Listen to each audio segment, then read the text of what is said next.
juga?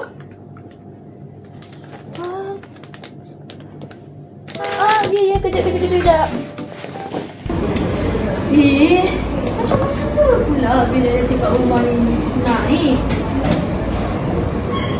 Jap. Kalau lampu, kat rumah tak ada orang.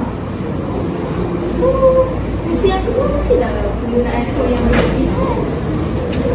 Catat ni catat. Dah balik sekolah.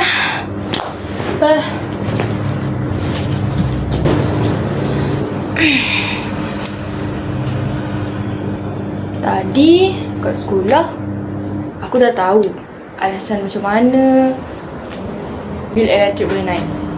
Sekarang aku kena cari macam mana nak atasi masalah tu. Oh, macam ni je. Kau macam tu aku pun boleh buat.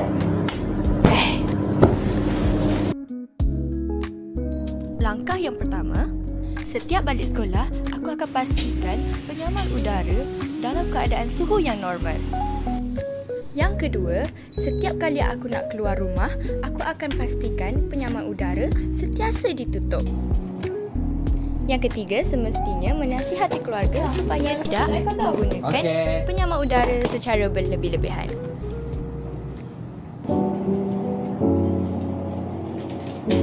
Datang pun bil.